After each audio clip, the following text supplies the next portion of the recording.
충성을 받기에 합당하신 하나님. 우리 다니엘 두 번째 이야기인데요. 신학적 주제로 같이 한번 읽어볼까요? 시작. 하나님만이 홀로 절대적인 충성을 받기에 합당하십니다.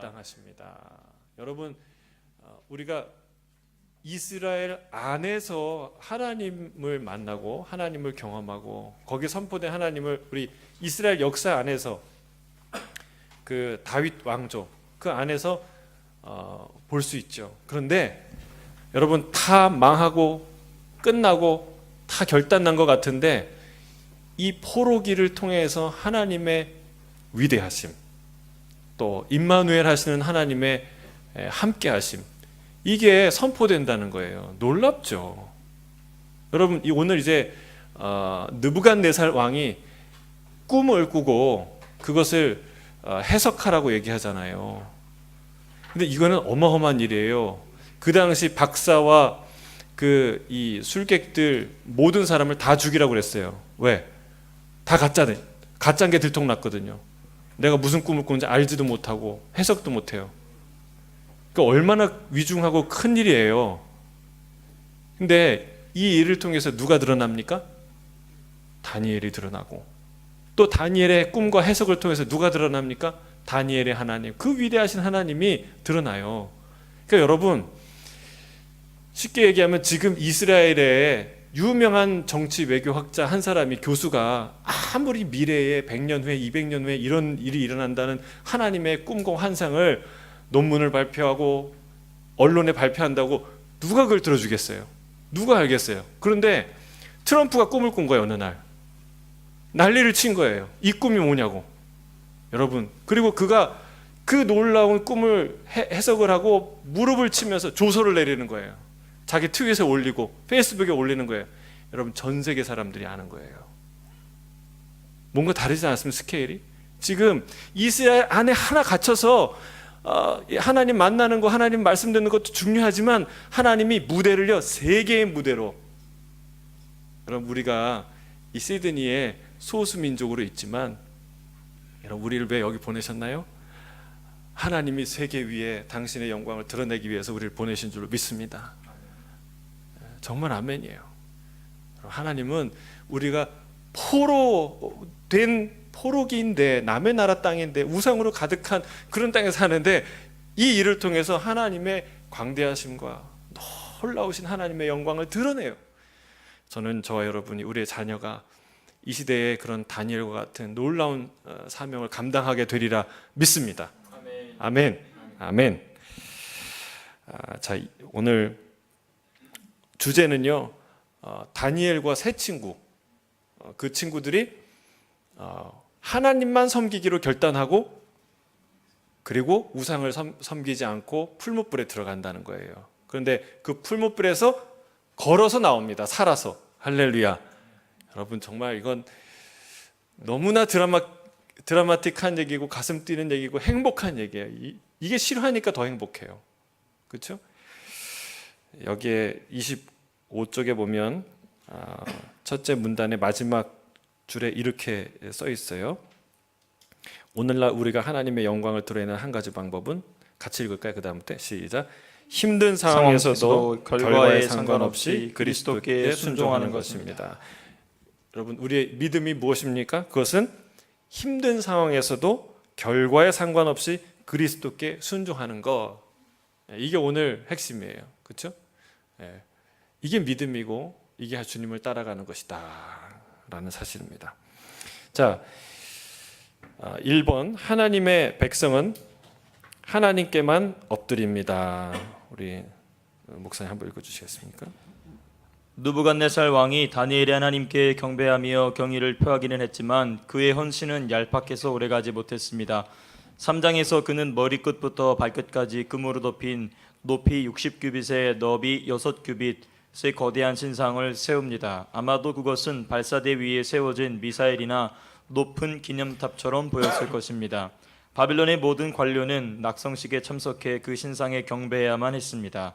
왕의 명령에 히브리 포로들은 어떻게 반응했을까요?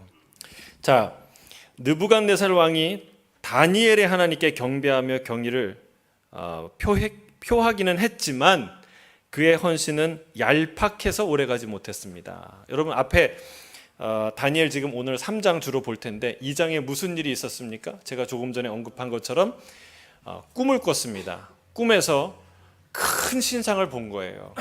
근데 이 신상이 너무나도 강력한 이미지고 뭔가 중요한 메시지가 담겼다는 것을 알았어요. 하나님이 주신 꿈이었기 때문에. 그래서 모든 술객들과 박사들을 다 모아서 묻습니다. 명령합니다. 내가 무슨 중요한 꿈을 꿨는데 내 꿈이 무슨 꿈인지 알아맞히는 사람, 그리고 그것을 해몽하는 사람, 그 사람에게 내가 큰 상을 내리겠다. 단 이것을 말하지 못하는 그런 사람들은 내가 다 죽이겠다. 여러분 이게 좀 무시무시한 그 명령이죠. 상을 푸는 사람에게 상을 주는, 문제를 푸는 사람에게 상을 주는 거는 좋지만 문제를 못 푸는 사람을 죽여버리겠다는 게 이게 참. 그런데 여러분 여기 비밀이 있어요. 뭐냐면 이 느부갓네살도 진짜 하나님을 찾았던 거예요. 진짜 하나님은 내가 어떤 꿈을 꾼지 아시고, 그리고 그 꿈의 의미가 무엇인지 아시는 분이라는 걸 믿는 것이죠. 여러분 우리가 진짜 어려울 때는 진짜 하나님 찾습니다. 여러분 적당히 어려울 때는 가짜 신 찾지만 진짜 어려울 때는 진짜 하나님 찾는 거예요. 여러분 우리 하나님만이 참 신인 줄로 믿습니다. 어떤 꿈, 이 모습이 어떤 모습이냐면 하나의 우상인데 머리는 금으로 되어 있고, 그리고 가슴과 팔은 은으로 되어 있고, 배와 넓적다리는 노수로 되어 있고, 종아리는 금으로 되어 있고, 철로 되어 있고, 발은 철과 진흙이 섞여 있고. 그런데 이게 어떤 의미죠? 나중에 해석을 하니까. 근데 이제 그 뜨인 돌이라고 옛날에 뜨인 돌로 해석했는데 이제 개정 개혁에는 손대지 아니한 돌. 이 돌이 날라와서 다리를 치니까 그 우상이 산산이 파괴된 그런 꿈을 꾸는 거예요. 이 꿈이 무엇인가? 다니엘이 해석을 하죠. 어떻게 해석합니까? 머리는 바벨론 왕이신 당신을 뜻합니다. 그러나 바벨론 이후에 당신보다 못한 나라가 일어나는데 그것은 메대와 바사, 그렇죠? 메소포타미아 그 나라가 이제 오고, 그 다음에 배와 넓적다리는 무엇입니까? 노신데 이것은 헬라를 뜻하는 거예요. 헬라, 그리스, 알렉산더 대왕. 그리고 그 이후에 종아리는 철이죠. 철은 로마를 상징하는 것이죠. 근데 여러분 역사를 우리가 다 배웠죠. 그 전에 이 다니엘은 여기 머리의 시대, 이 바벨론 시대에 살았는데 우리는 다 지나갔잖아요. 우리는 역사를 정확하게 알잖아요. 그때 예언했던 그 놀라운 예언이 정확하게 이루어지는데 그 뜨인 돌, 손대지 아니한 돌, 그 돌이 이 철과 진흙을 쳐서 산산이 무너지는데 이 우상으로 세워진 역사가 아니라 진짜 무너지지 아니하는 영원한 하나님의 나라를 세울 것이다 얘기했어요. 할렐루야. 이 나라가 어떤 나라예요? 예? 하나님의 나라예요. 이 뜨인 돌이 누구예요? 예수 그리스도죠. 예. 그리스도가 와서 이 세상의 그 제국들을 파하시고 영원한 나라를 세웠다는 거예요.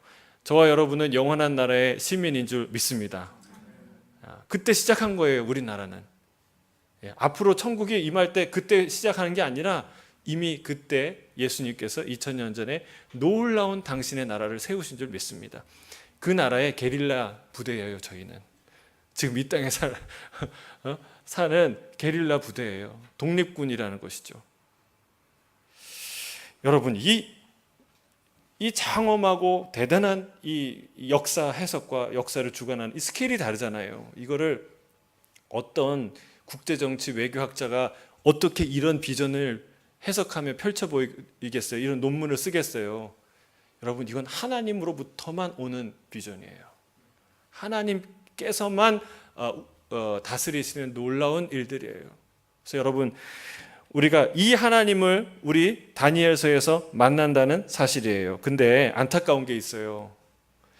이 느부갓네살이 이 하나님의 놀라운 그 역사 경영을 보고 깨달았는데, 그런데 그 신앙이 오래 갑니까? 오래 안 갑니까? 얄팍하다 그러잖아요. 얄팍해서 오래 가지 못했습니다. 여러분, 이게 경험에 의지하는 신앙의 한계라는 거예요. 경험을 의지하면 놀라워요. 이런 하나님이 어디 있어요? 이런 놀라운 경험을 안 한 사람은 신앙생활 안 하는 것 같아요. 저 예수님 모르는 것 같고 하나님 모르는 것 같아요. 여러분, 너무나 그 체험이 생생하기 때문에. 근데 여러분, 이 느부갓네살만큼 생생한 이 하나님의 역사를 꿈을 꾼 사람이 누가 있어요? 여러분, 이 사람만 이런 환상을 본 적 있으세요? 저는 이런 환상을 읽어본 적은 있어요. 성경에서 꾼 적은 없어요. 여러분, 그러나 여러분, 우리의 신앙은 체험에, 물론 하나님의 이 역사와 다스리심과 임재는 체험적이고 실제적인 것이죠. 그러나 여러분, 우리의 신앙이 체험만으로 되는 게 아니라는 거예요. 여러분, 이 느부갓네살의 진짜 하나님을 믿고 돌아오려면 말씀을 붙들어야 돼요. 하나님의 말씀. 다니엘처럼, 이 다니엘의 세 친구처럼 여러분, 하나님의 말씀을 붙들고 연구하고 그 하나님을 정확하게 알 때 믿음이 흔들리지 않는 믿음을 갖게 된다는 사실입니다. 자, 본문 3장 8절에서 12절 같이 한번 읽어보겠습니다. 시작. 그때 어떤 갈대아 사람들이 나와 유다 사람들을 참소하니라. 그들이 느부갓네살 왕에게 이르되 왕이여 만수무강하옵소서. 왕이여 왕이 명령을 내리사 모든 사람이 나팔과 피리와 수금과 삼현금과 양금과 생황과 및 모든 악기 소리를 듣거든 엎드려 금신상에게 절할 것이라. 누구든지 엎드려 절하지 아니한 자는 맹렬히 타는 풀무불 가운데 던져 넣음을 당하리라 하지 아니하셨나이까. 이제 몇 유다 사람 사드락과 메삭과 아벳느고는 왕이 세워 바벨론 지방을 다스리게 하신 자이거늘 왕이여 이 사람들이 왕을 높이지 아니하며 왕의 신들을 섬기지 아니하며 왕이 세우신 금신상에게 절하지 아니하나이다. 사드락과 메삭과 아벳느고, 이 다니엘의 세 친구를 참소하는 장면입니다. 자, 여기에 이렇게 써 있어요. 하나님을 경외하고 주님께 순종하는 것은 언제 어디서나 환영받는 일은 아닙니다. 그러니까 언제 어디서나 환영받는 건 아니라, 어디서 환영합니까? 교회에서. 우리는 환영합니다. 그런데 세상에서는 그렇지 않아요. 때로는 환영, 때로는 비난받고 조롱받는 현실이죠. 자, 질문이 있어요. 사람보다 하나님께 순종한다는 이유로 그리스도인들이 가장 비판받기 쉬운 삶의 영역은 무엇입니까? 그러니까 예수님 믿는 것 때문에, 예수님을 믿는다는 것 때문에 비판받는 게 무슨 일이 있을까요? 우리 최태현 집사님 좀 그럴 줄 알고 제가 역을 당하셨죠. 예수님 믿는 것 때문에 우리가 쉽게 공격을 당하는, 비난받는 일은 뭘까요?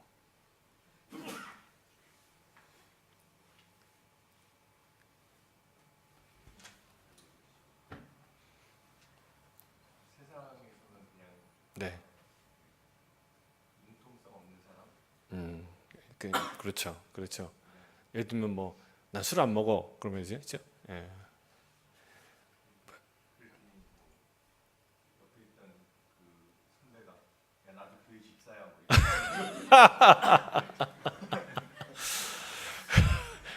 참, 그분은 좀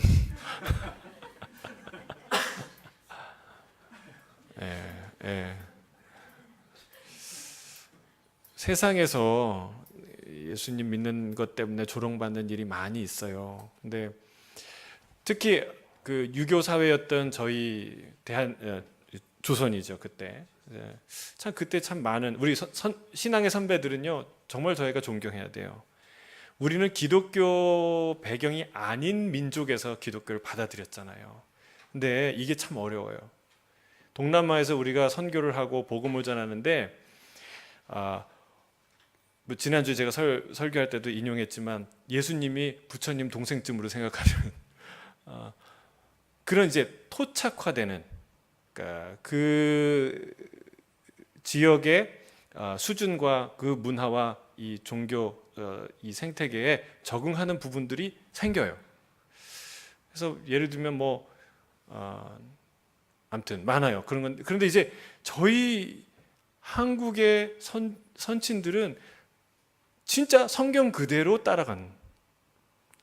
예를 들면 우상 섬기지 말라 그랬더니 조상신은 안 섬겨요. 이게 쉬운 일입니까? 지금 우리도 힘들어요. 이 시대에 온 가족이 다 제사를 드리는데 나 안 드리겠다. 여러분 이렇게 말하는 거 쉽습니까? 지금 시대에도 어려워요. 근데 그 당시에는요 그 얘기를 하면 마저 죽는 거예요. 가문에서 호적을 파는 거예요. 그런데 그걸 하고 참 대단해요. 대단해. 헌금을 하는데 여러분 헌금을 우리가 참 잘해요. 우리 이 대한민국 교회 성도님들은 그러니까 하나님께 아낌없이 드리는 거를 근데 이게요 쉽냐? 그렇지 않아요. 이제 선교지에서 이제 교회를 개척하다 보면 물론 가난하기도 하지만 헌금을 안 해요. 예. 그걸 너무 자연스럽게 생각해, 당연하게 생각해. 그거 강요하지 않고 얘기하지 않아요. 저는 강요해서 됐다고 생각하지 않습니다. 그런 분위기 만든다고 되는 거 아니거든요. 여러분 문화적으로 봤을 때 불교 문화권은요 그 공양하고 적선하고 하는 게 문화예요. 근데 왜 헌금 안 할까요? 우리나라도 불교 문화였는데 그것 때문에 헌금하는 문화가 생겼을까요? 아니에요. 우리는요 헌금할 게 없을 때 뭐 했냐면 날 연보라고 했어요. Day offering. 돈은 없으니까 시간을 드리는 거예요. 하나님 앞에. 일주일에 하루를 하나님 앞에 드리고 그 목요일이면 목요일, 수요일이면 수요일 드려서 그날 가서 전도하는 거예요. 가가호 방문해서 축호 전도를 하고 기도를 하고 참 신기해요. 정말 너무나 훌륭한 조상을 가졌어요. 너무나 위대한 신앙의 유산을 가졌어요. 여러분 얼마나 어려웠겠어요. 그 다 기독교 배경이 아닌 그 양귀신이라고 그러죠. 서양 귀신, 선교사를 서양 귀신이라고 하고 얼마나 그런 상황에서 예수님을 믿는다는 게 얼마나 어려운 과정이었는데 그 비난을 뚫고 믿었다는 우리 신앙의 선조들은 정말 대단한 거예요. 저희가 축복받는 건 우리 조상님들의 믿음의 조상들의 놀라운 헌신과 또 눈물과 하나님 예수님에 대한 사랑 때문에 받는 걸인 줄 믿습니다. 여러분 뭐 너무 많아요. 비근한 예로 뭐 제사를 안 드리면은 야 이렇게 불효막심한 부모를 안 섬기고 조상을 멸시하고. 근데 여러분 진짜 조상을 부모를 사랑하고 조상을 사랑하는 사람이 누굴까요? 크리스찬들이에요. 여러분 가장 위대한 부모 사랑, 부모 공경의 모범은요 십자가예요. 십자가에서 예수님이 마지막으로 자기 어머니를 부탁해요. 여러분 이게 가능한 줄 아세요? 감기만 걸려도요 다른 사람 눈에 안 들어와요. 다른 사람 아픈 거 다 만사가 귀찮아요. 감기만 걸려도. 그런데 내가 그렇게 잔혹한 반복으로 죽어가고 있는데 어머니 생각을 한다는 거는요 위대한 이야기예요. 보통 사랑에서는 할 수 없는 얘기예요. 마지막 유언으로. 아무튼 이 세상은 온갖 것으로 예수님을 따라가는 것에 대해서 오해하고 편견을 갖는다는 거예요. 우리 금신상에 엎드려 한번 읽어주시겠습니까? 금신상에 엎드려 경배해야 할 시간이 되었습니다. 그러나 세 사람은 그대로 서 있었습니다. 요란하게 저항하거나 반감을 표출하지 않고 그저 잠잠히 명령에 불복종하며 서 있었던 것입니다. 사드락과 메삭과 아벳느고의 정적들은 그들을 악의적으로 비난하기 시작했습니다. 느부갓네살 왕에게 절대적인 충성을 보이지 않았다는 이유에서였습니다. 그들이 무릎을 꿇지 않았던 것은 오직 하나님께만 절대적인 충성을 바쳐야 한다는 사실을 잘 알고 있었기 때문입니다. 자, 악의적인 비난을 하기 시작했습니다. 모양은 왕의 명령을 거역했어요. 그런데 사실이에요, 그거는. 그런데 그걸 가지고 악의적인 비난이라고 할 수 있는가? 예, 이건 악의적인 비난이에요. 사실 크리스천들이, 하나님을 믿는 사람들이 자기보다 훨씬 더 왕에게, 나라에 충성한다는 것을 알까요, 모를까요? 알죠. 여러분, 크리스천들의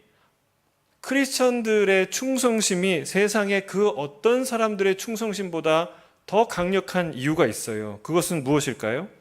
에베소서 6장 5절에서 8절 읽어보겠습니다. 에베소서 6장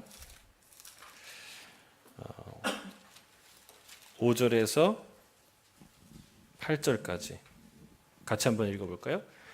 시작. 종들아 두려워하고 떨며 성실한 마음으로 육체의 상전에게 순종하기를 그리스도께 하듯 하라.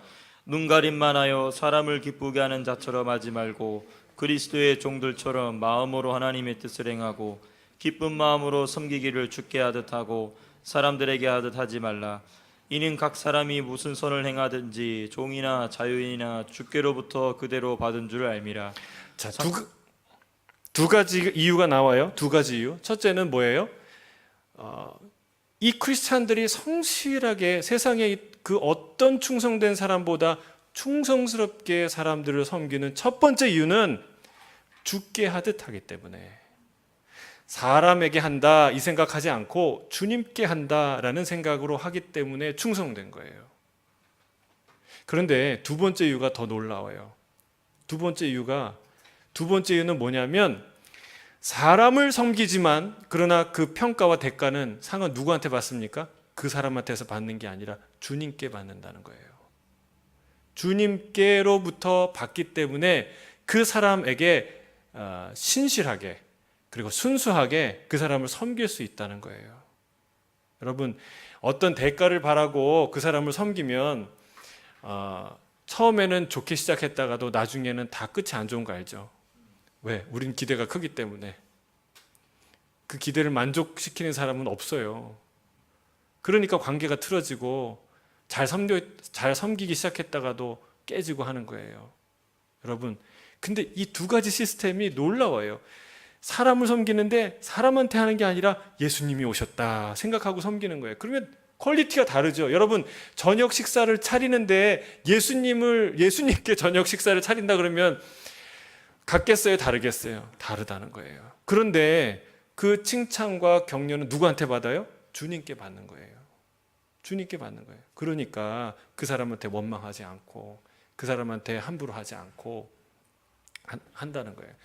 이 성도들이요, 크리스찬들이 세상에 그 어떤 유능한 사람들보다 훨씬 더 충성된 사람이라는 건 알아요. 그런데 악의적으로 이런 비난을 퍼뜨리는 것이죠.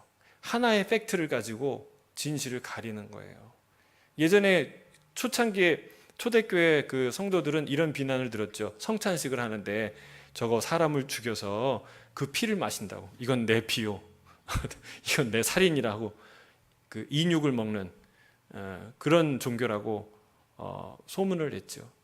여러분, 하나의 팩트로 그 수많은 거짓들, 진실을 가리는 그런 일들이 세상에 존재한다라는 거예요.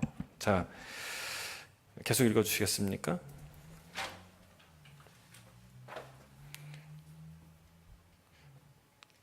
27조. 이제 사드락과 메삭과 아벳느고는 위태로운 상황에 처하게 되었습니다. 정적들이 공개적으로 왕 앞에서 그들을 고발했기 때문에 왕은 체면을 지키기 위해서라도 무언가를 해야만 했습니다. 하늘에 계신 하나님께 헌신한 이 제자들의 미래가 밝아 보이지 않습니다. 다니엘서 1장에서 하나님이 그들에게 엄청난 은혜와 지혜를 베풀어 주신 바 있습니다. 이번에는 하나님이 어떻게 하실까요? 자, 공개적으로 고발당한 그리스도인들, 이 시대에도 공개적으로 고발당하는 그리스도인들이 있을까요? 네, 있죠. 특히 이제 동성애 때문에 케이크를 만들지 않고 주례를 거부하고 꽃을 만들지 않으면 그 참 억울할 것 같아요. 제가 봐도 너무 억울할 것 같아요. 그냥 안 만들고 싶으면 안 만드는 건데 그 사람을 고발을 하고 수모를 주고 시간적인, 정서적인, 금전적인 피해를 주고 참. 그런데 그게 현실이야. 그보다 더한 핍박을 받아온 것이 크리스찬이다. 오늘날에도 예외가 아니다. 우리 사회도 예외가 아니다. 그러나 이 시대에 그나마 우리가 안전하게 보호받는 나라들이 그 정도면 북한이나 또는 이슬람 사회나 또는 그 수많은 아프리카나 이런 데는 얼마나 또 많은 그런 크리스찬들의 인권 유린이 있겠습니까? 공개적으로 고발당하는 그리스도인들이 있다. 그러나 그 상황 가운데 질문이에요. 오직 하나님만 경배하겠다는 결단은 사명에 어떤 영향을 미칠까요? 자, 우리 김현진 집사님, 오직 하나님만 경배하겠다는 결단을 하셨습니까?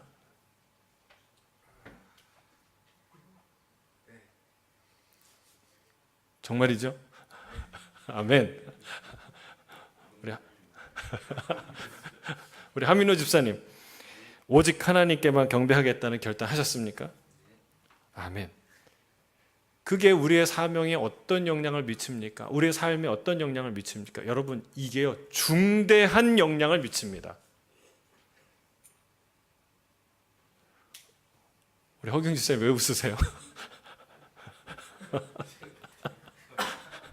집사님도 그렇게 생각하셨어요? 중대한 영향을 미칠까? 여러분, 영국에서 이 믿음, 내가 오직 하나님만 섬기겠다, 예수님만 따르겠다, 이 결단으로 배를 타고 떠난 사람들이 청교도예요. 그들이 세운 나라가 미국이에요. 여러분, 이 역사가 세상을 바꿨어요. 인류 역사를 바꿨어요. 프랑스에 위그노라는 개신교도들이 있었어요.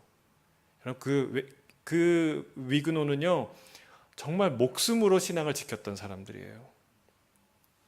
1572년에 성 바돌로메오 그 축제 날에 일시에 3만 명 최소, 추산으로는 한 10만 명 이상이 되는 사람들이 전국의 프랑스에 있는 위그노들이 살해를 당합니다. 그건 그 하나의 사건이에요. 그 이후에 무슨 낭트 칙령으로 신앙의 자유가 허락이 되지만 루이 14세가요 강력하게 또 이 개신교도들을 탄압을 하는데요. 위그노들이 그때 다 빠져요. 20만 명이 빠져요.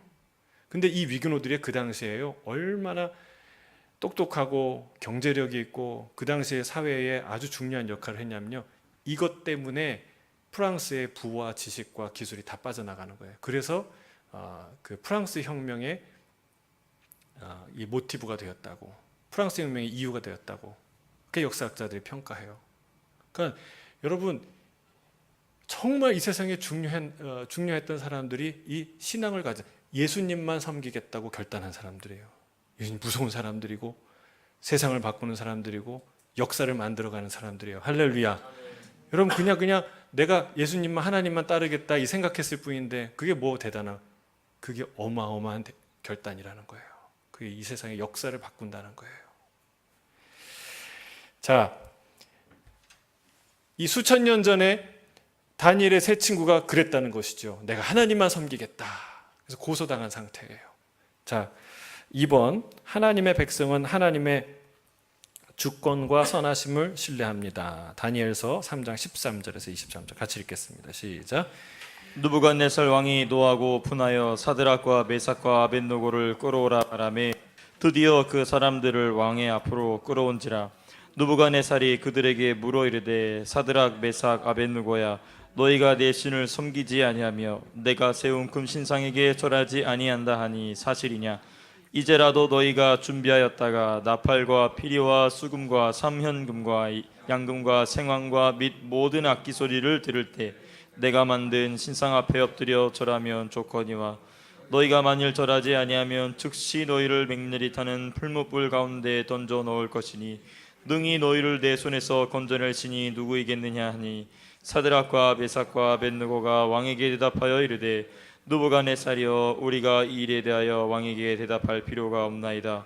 왕이여 우리가 섬기는 하나님이 계시다면 우리는 맹렬히 타는 풀무불 가운데서 능히 건져내시겠고 왕의 손에서도 건져내시리이다. 그렇게 하지 아니하실지라도 왕이여 우리가 왕의 신들을 섬기지도 아니하고 왕이 세우신 금신상에게 절하지도 아니할 줄을 아옵소서. 누부갓네살이 분이 가득하여 사드락과 메삭과 아벳노고를 향하여 얼굴빛을 바꾸고 명령하여 이르되 그 풀무불을 뜨겁게 하기를 평소보다 7배나 뜨겁게 하라 하고 군대 중 용사 몇 사람에게 명령하여 사드락과 메삭과 아벳노고를 결박하여 극렬히 타는 풀무불 가운데 던지라 하니라. 그러자 그 사람들을 겉옷과 속옷과 모자와 다른 옷을 입은 채 결박하여 맹렬히 타는 풀무불 가운데 던졌더라. 왕의 명령이 엄하고 풀무불이 심히 뜨거움으로 불꽃이 사드락과 메삭과 아벳노고를 붙든 사람을 태워 죽였고 이 세 사람 사드락과 메삭과 아벳노고는 결박된 채 맹렬히 타는 풀무불 가운데에 떨어졌더라. 아멘. 아멘. 여기서 아멘 할 때가 아니군요. 아직 여기서 살아나야 아멘 한 것 같아. 분에 떨어졌더라. 근데 이게 너무나 아름다운 믿음의 고백을 하는 장면이죠. 이 왕이요, 느부갓네살 왕이 거 보세요. 지금 이 다니엘 2장에서의 그 다니엘의 하나님 벌써 잊어버렸어요. 여기서 15절에 뭐라고 얘기합니까? 능히 너희를 내 손에서 건져낼 신이 누구겠느냐? 이게 이 사람의 핵심 주장이에요. 이 사람의 마음이에요. 여러분, 이 이야기를 똑같이 한 사람이 있는데 누굽니까? 아수르의 왕 산헤립이 이 얘기를 합니다. 누가 능히 내 손에서 건져낸 나라가 있느냐, 왕이 있느냐, 민족이 있느냐? 빨리 항복해라. 좋은 말 할 때 내가 가루로 만들어 버리기 전에 항복해라. 이거예요. 여러분, 이게 세상의 협박이고 논리라는 거예요. 세상은 뭐라고 얘기합니까? 네가 별 수 있어? 세상이 계속 우리에게 면하는 거예요. 네가 돈 앞에 네가 별 수 있어? 돈 없는데? 병 앞에, 질병 앞에서 네가 별 수 있어? 아픈데? 네가 별 수 있어? 자녀가 힘든데? 이게 사탄이 세상에 계속 우리를 공격하는 포인트예요. 네가 별 수 있어? 내 손에서 건져낸 자가 누구냐? 돈 문제에서 자유로운 사람 누구냐? 질병에서 자유로운 사람 누구냐? 사탄이 계속 그 얘기를 하는 거예요. 여러분, 그거 자유로운 사람이 있어요, 없어요? 있다가 오늘 본문의 내용이에요. 있다. 할렐루야. 여러분, 그게 크리스찬들이에요. 진짜 크리스찬들이에요. 물론 어려운 일이죠. 제가 이 얘기하면 저 목사님은 현실을 모른다, 철이 없다 이렇게 얘기할 수도 있는데, 성경이 하는 얘기를 하는 겁니다. 성경이. 그러니까 세상은 계속 야, 네가 돈 앞에 별 수 있어. 내 소나기에서 널 건져낸, 세상 사람을 건져낸 사람이 있어? 이게 세상 사탄의 얘기예요. 세상의 얘기예요. 그런데 있다는 거예요. 적어도 세 사람은 있었어요. 사드락과 메삭과 아벳느고가 놀라운 믿음의 고백을 합니다. 뭐라고 얘기합니까? 왕에게 대답할 필요가 없나이다. 무슨 얘기예요? 대답 안 하겠다는 얘기예요?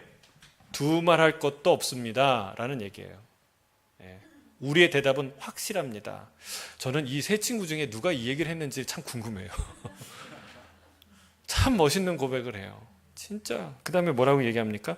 왕이여 우리가 섬기는 하나님이 계시다면 우리를 맹렬히 타는 풀무 가운데서 능히 건져내시겠고 왕의 손에서도 건져내시리이다.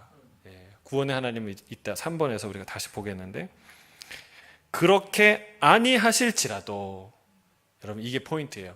그렇게 아니하실지라도 왕이여 우리가 왕의 신들을 섬기지도 아니하고 왕이 세우신 금신상에게 절하지도 아니할 줄을 아옵소서. 여러분, 그렇게 하지 아니하실지라도 라는 말 때문에 이 믿음의 고백이 진짜 고백이 되는 거예요. 하나님이 우리에게 실망감을 줘도 실망하지 마 이런 말을 하는 게 아니에요. 여러분, 아브라함이요, 그 아들을 하나님께 진짜 이삭을 바칠 마음이 있었을까요, 없었을까요? 그냥 하나님이 적당히 쇼를 하면 그만 할 걸 예측했을까요? 아마 그렇게 예측했으면 하나님 끝까지 갔을 거예요. 여러분, 히브리서 11장 19절에 이렇게 얘기해요. 하나님이 능히 이삭을 죽은 자 가운데서 살리실 줄로 생각한지라. 어떤 일이 벌어질지 몰라요. 그러나 내가 하는 일은 이삭을 죽이는 일까지, 바치는 일까지는 내가 하는 일이에요. 근데 그 다음부터는 하나님이 그냥 반드시 선한 일을 하실 거다. 그리고 또 이것은 주님의 일이다. 주님의 명령이다. 여러분, 이 생각을 가지고 간 거예요. 그게 진짜 믿음이죠. 여러분, 무엇이 우리의 믿음 되게 합니까? 하나님을 왜 섬깁니까? 하나님 복 주시니까. 하나님이 도움이 되니까. 여러분, 물론 하나님처럼 도움되는 분 없어요. 하나님처럼 우리에게 축복하시는 분 없어요. 축복이 하나님이에요. 그러나 도움된다고 하나님을 하나님으로 섬기는 거 아니라는 거예요. 하나님은 하나님이기 때문에, 진짜 참된 하나님이시기 때문에 우리가 그분을 섬기고 믿는 줄 믿습니다. 여러분, 자녀가 왜 아버지를 아버지라고 합니까? 왜 어머니를 어머니라고 합니까? 도움받을까 봐? 제일 나한테 도움이 되는 사람이니까? 물론 세상에서 제일 도움이 되는 사람은 엄마, 아빠예요. 그렇지 않습니까? 막 용돈도 줘. 뭐 맛있는 것도 해줘. 사랑한다고 얘기해줘. 이쁘다고 말해줘. 여러분, 더 이상 나에게 도움이 되는 존재가 어디 있어요? 그런데 그렇게 도움이 돼서 아빠라고 불러주는 겁니까? 엄마라고 불러주는 거예요? 아니에요. 나를 낳은 진짜 아빠기 때문에, 엄마기 때문에 고백하는 거예요. 여러분, 우리가 하나님이 나를 도우시고 살려주기 때문에 내가 하나님을 하나님이라고 말합니까? 아니라는 거예요. 하나님은 우리를 지으신 하나님이시고 하나님은 지금도 우리를 다스리는 하나님이기 때문에 우리가 하나님을 믿는 거예요. 그 고백이에요. 그리 아니하실지라도 두말할 것도 없습니다. 우리의 의지는 분명합니다. 내가 왕을 섬기지 않는 것도 아니고 왕에게 충성을 다하지 않는 것도 아닙니다. 그러나 이 문제만큼은 내가 두말할 말도 없습니다. 내가 믿는 그 하나님이 살아계시고, 그렇다면 하나님이 반드시 이 일에서 우리를 건져주실 것입니다. 그렇지 아니하실지라도 우리는 왕을 이 신상 앞에 절할 수 없습니다. 얼마나 감동적인 고백입니까? 누가 했는지 궁금해요. 아무튼 세 명이 똑같은 신앙을 가졌어요. 너무 아름답죠. 자, 핵심 교리, 교회와 하나님 나라, 우리 같이 한번 읽어보겠습니다. 여기서 왜 하나님의 나라가 교회가 나왔는지 같이 읽어보겠습니다. 시작. 교회와 하나님 나라는 동일하지는 않지만 밀접하게 연결되어 있습니다.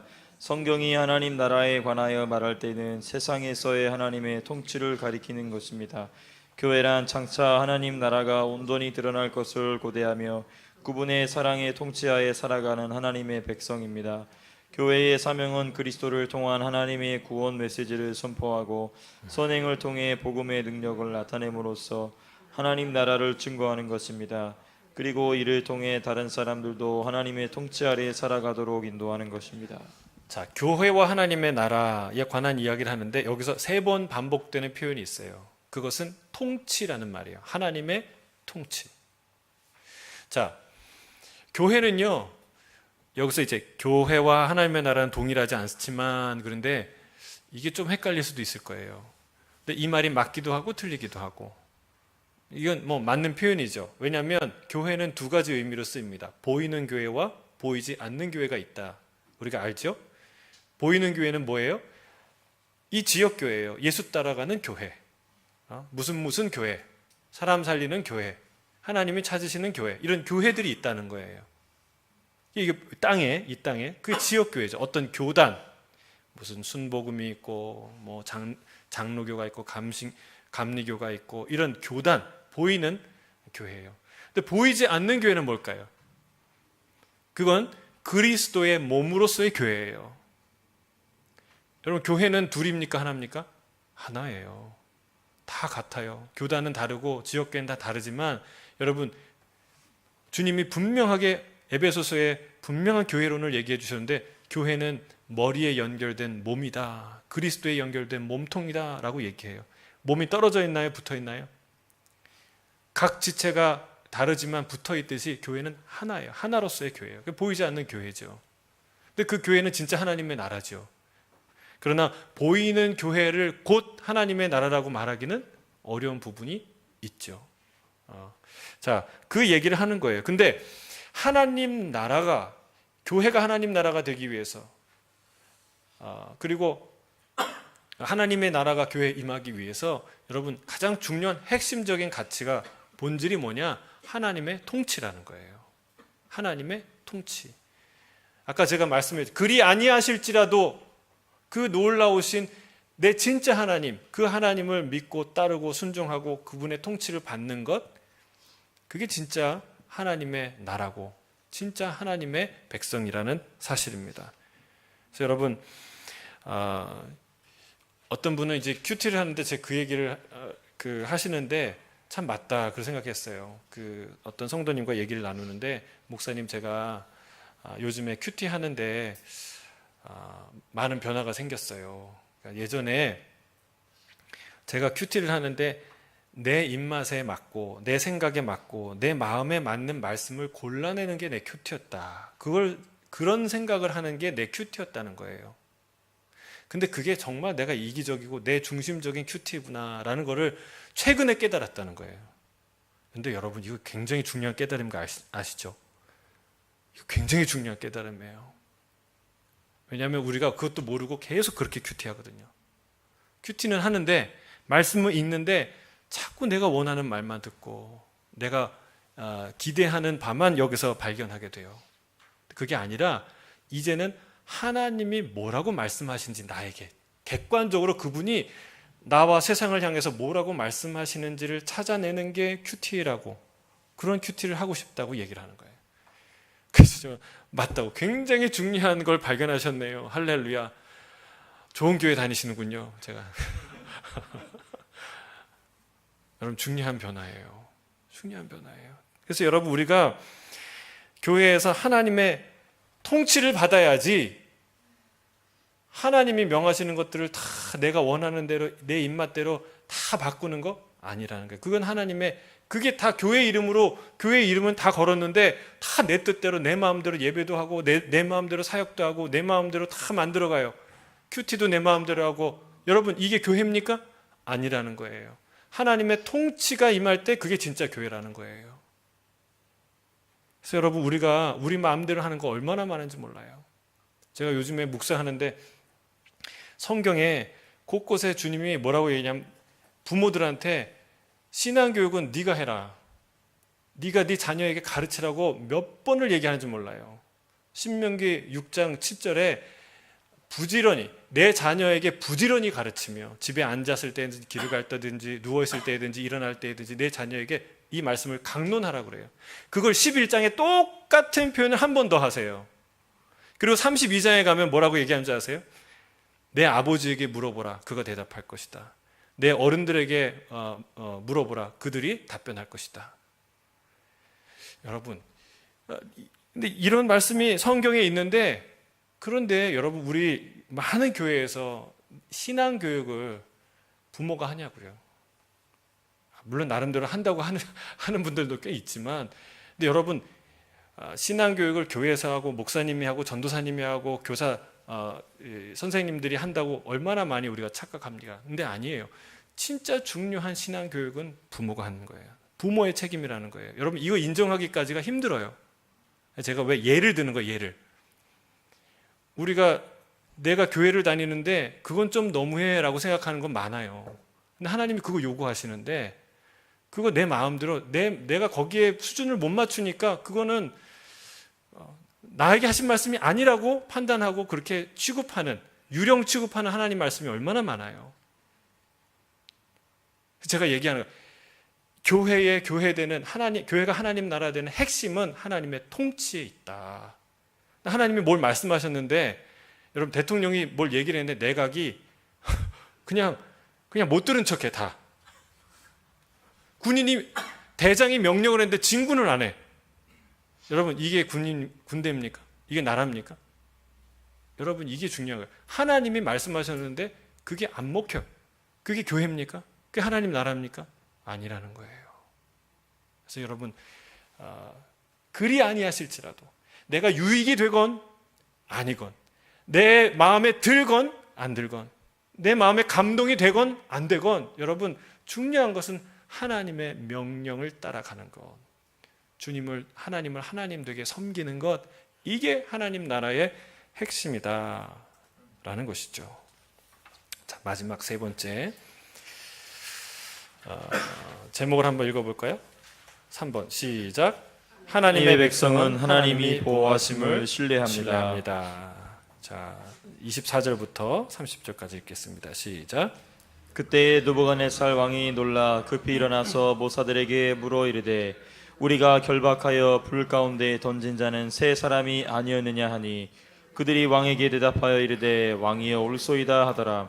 왕이 또 말하여 이르되 내가 보니 결박되지 아니한 네 사람이 불 가운데로 다니는데 상하지도 아니하였고 그 넷째의 모양은 신들의 아들과 같도다 하고 느부갓네살이 맹렬히 타는 풀무불 악이 가까이 가서 불러 이르되 지극히 높으신 하나님의 종 사드락 메삭 아벳느고야 나와서 이리로 오라 하매 사드락과 메삭과 아벳느고가 불 가운데에서 나온지라.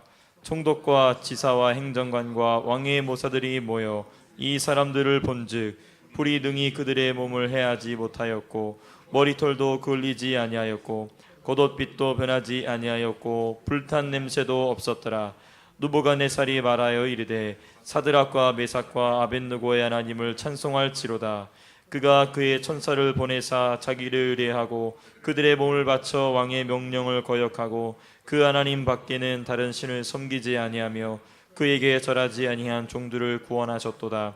그러므로 내가 이제 조소를 내리노니 각 백성과 각 나라와 각 언어를 말하는 자가 모두 사드락과 메삭과 아벳느고의 하나님께 경솔히 말하거든 그 몸을 쪼개고 그 집을 거름토로 삼을지니 이는 이 같은 사람을 구원할 다른 신이 없음이니라 하더라. 왕이 드디어 사드락과 메삭과 아벳느고를 바벨론 지방에서 더욱 높이니라. 참, 이거 대단한 얘기입니다. 그 당시에 느부갓네살이 그 바벨론의 지존한 왕, 강력한 그 왕이 여러분 조서를 내려서 하나님께 경솔히 말하거든 그 몸을 쪼개고 그 집을 거름토로 삼을지라 이렇게 준엄한 명령을 내리는데 여러분 이건 무시무시한 얘기고 놀라운 얘기예요. 하나님이 여러분 진짜 어느 구석에서 하는 게 아니라 이제 정말 트럼프 같이 세계적인 그 영향력을 가진 이 권위자들 그 입을 통해서 하나님의 이 영광을 드러내는 거예요. 근데 그 메시지가 마지막 메시지가 뭐냐면 이 사건에 그 메시지가 나와 있는데 사드락과 메삭과 아벳느고가 자신의 신앙 때문에 풀무불에 들어가죠. 근데 그 풀무불에서 죽습니까? 안 죽습니까? 안 죽어요.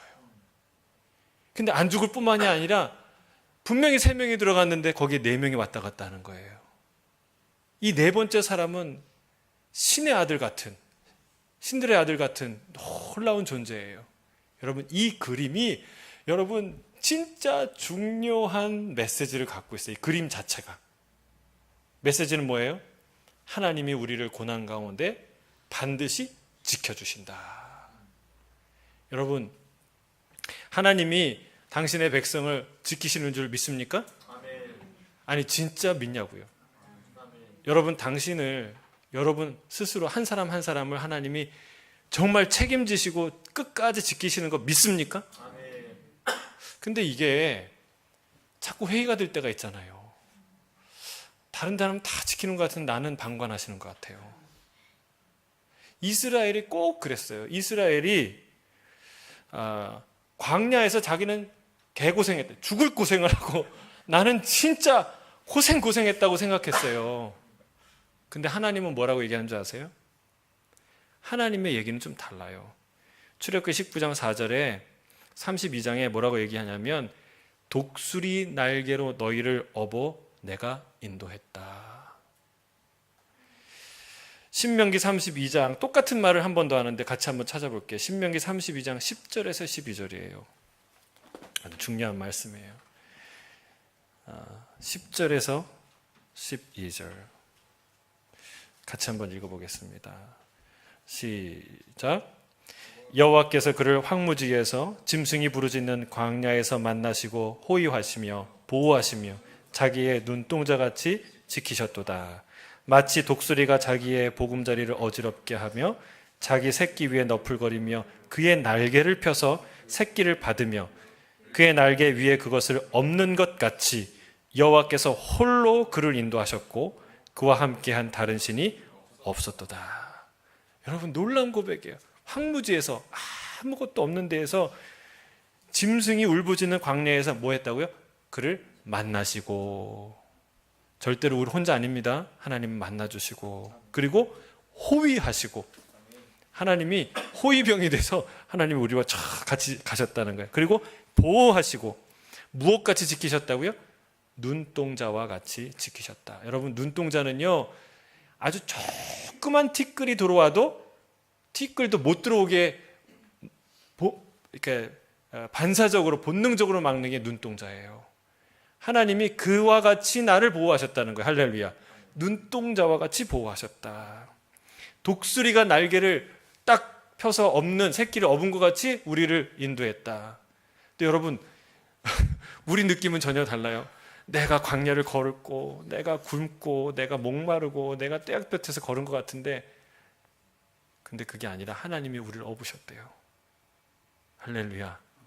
우리가 날개 위에서 걸은 거예요. 그 날개 위에서 햇볕 조금 센 거예요. 여러분, 이게 하나님의 고백이에요. 이게 자식들도 똑같아요. 자식들은요, 누가 큰 줄 알아요? 그냥 지가 큰 줄 알아요. 저를 보니까 그래요. 그러니까 내가 큰 것 같아. 오히려 부모님이 해준 게 별로 없는 것 같아. 상처받은 것도 많고 난 참 어려운데 힘든 인생을 살았다, 이렇게 생각해요. 근데 부모님 입장에서는 어떨까요? 부모님 입장에서는 그냥 전부예요. 올인이에요. 한 명이든 4명이든 10명이든 올인이에요. 그렇게 키운 거예요. 여러분, 부모와 자식의 입장이 이렇게 다른데 하나님과 우리와의 입장이 얼마나 다를까요? 우리가 잊어서, 우리가 자식 입장이니까, 내 입장이니까 그걸 모른다 뿐이지, 하나님이 우리를 버리시나요? 보호하지 않으시나요? 절대로 그렇지 않다는 거예요. 그걸 알기 위해서 성경을 읽어야 되는 거예요. 성경을 읽으면 하나님이 이스라엘을 버린 적이 없구나. 온통 하나님 마음은 이스라엘이구나. 그럼 대한민국은 안 생각하시나요? 그게 아니에요. 상징적으로 보여주시는 거예요. 하나님이 우리를 온통 날마다 생각하신다는 그것을 이스라엘을 들어서 보여주신다는 사실이에요. 자, 31쪽에 우리 위에 첫 번째 신학자들은, 우리 거기 같이 한번 읽어볼까요? 시작. 신학자들은 네 번째 사람의 정체에 관해 오랫동안 논쟁해 왔습니다. 일부 학자는 이를 하나님의 임재를 나타내는 신현으로 믿었습니다. 다른 학자들은 성삼위 가운데 제2이신 성자 하나님이 성육신하기 전에 모습을 드러내신 그리스도의 현현이라고 주장합니다. 여하튼 주님이 그들과 함께 거기에 계셨습니다. 하나님은 그들이 풀무불을 피할 수 있게 해주시지는 않았지만 불 가운데서 그들을 만나시고 불에서 건져 주셨습니다. 할렐루야. 여러분, 여기에 밑줄 끄고 별표 3개, 아니 10개, 100개 해야 돼요. 이 하나님이 우리와 함께 하셨는데, 이게 하나님의 현현이다, 그리스도의 나타나심이다. 근데 우리가 뭐 천국 가보면 알겠죠. 그러나 뭐 두 분이 다 같은 분이잖아요. 그렇죠? 아버지와 아들인데 삼위일체 하나님이신데, 여러분, 우리가요 이런 생각해요. 내가 정말 주님만 섬길 수 있을까? 순교까지 갈 수 있을까? 여러분, 예수님 때문에 순교한 사람이 참 많거든요. 순교의 영광의 자리까지 갔으면 좋겠어요. 그렇죠? 아닙니까? 아니에요? 왜 아멘이 안 나오십니까? 그런데 생각하면 두렵고, 그 자리까지 갈 수 있을까? 이런 생각을 많이 하죠. 근데 여러분, 이걸 생각해야 돼요. 순교라는 것은 주를 위해 죽었기 때문에 주님과 함께 하는 것이 아니라 주님과 함께 하기 때문에 죽을 수 있는 거라는 거예요. 이게 비밀이에요. 이게 순교의 비밀이에요. 순교의 능력은 내가 이를 악물고 죽는다고 그래서 순교자의 영광을 얻는 게 아니라 주님이 나와 함께 하시기 때문에 순교까지 갈 수 있는 거예요. 주님과 함께 하는 사람만이 순교의 그 길을 영광스럽게 갈 수 있다는 사실이에요. 시편 23편 4절에 뭐라고 얘기합니까? 내가 사망의 음침한 골짜기를 다닐지라도 해를 두려워하지 않을 것은 주께서 나와 함께 하심이라. 주의 지팡이와 막대기가 나를 안위하시나이다. 여러분, 양이 사망의 음침한 골짜기를 가는데 목자가 짜잔 나타나갖고 나를 지켜주는 거, 이런 그림이 아니에요. 목자를 따라서 양이 가는 건데 목자가 들로 가든 물가로 가든 사망의 음침한 골짜기를 지나가든 따라간다는 거예요. 주님을 따라가기 때문에 내가 사망의 음침한 골짜기를 지나갈 수 있다는 거예요. 내가 갔는데 주님이 와서 나를 구해준다, 이 얘기가 아니라는 거예요. 순교도 마찬가지예요. 내가 어떻게 하나님만 믿겠다는 이 순교적 각오를, 여러분 정말 순교를 각오해야 되지, 그래야 이 시대를 살아갈 수 있어요. 어떻게 할 수 있을까요? 내가 이를 악물고? 아니에요. 여러분, 주님과 함께 할 때 순교의 자리까지 갈 수 있다는 사실이에요. 그분이 우리를 보호해요. 근데 여러분, 어차피 한 번은 다 죽어요. 근데 어차피 한 번 죽는데 죽을 때 역시 그러면 그렇지, 하나님은 나를 안 보호해, 이렇게 죽는 사람이 있고, 주님 할렐루야, 지금까지 다 나를 살려주고 지켜주셨습니다, 나 이제 주님 품으로 갑니다, 이렇게 가는 사람이 있다는 거예요. 여러분, 하나님의 사람, 종교개혁을 한 요시야 왕이 무기또에서 전사했어요. 전사해서 죽을 때 이를 악물면서 내가 믿는 그 성경 하나님이 나를 결국 죽게 하는구나, 이를 악물고 죽었을까요? 아니에요. 하나님, 나를 여기까지 살려주신 하나님, 이 나라와 민족을 지키신 하나님 찬양합니다. 그리고 죽었을 거예요. 다윗이 결국은 한 번 죽어요. 내가 하나님 열심히 섬겼더니 결국 병에 걸려서 이렇게 노약해서 죽는구나, 이 많은 불을 남겨두고 죽는구나, 이를 악물고 죽었을까요? 아니에요. 하나님이 지켜주신 그 은혜를 감사하며 죽었을 거예요. 여러분, 우리의 마음을 들여다보세요. 진짜 마음, 우리의 마음이 어디 있는지. 주님과 함께 하는 사람은요, 주님과 함께 하기 때문에 사망의 음침한 골짜기를 지날 수 있고, 그리고 죽음의 길을 갈 수 있고 순교의 자리까지 갈 수 있다는 사실입니다. 저는 우리 이 사드락과 메삭과 아벳느와 같은 위대한 하나님의 믿음의 사람들이 되길 주의 이름으로 축복합니다. 우리의 자녀들이 그렇게 되리 주의 이름으로 축복합니다. 함께 기도하겠습니다.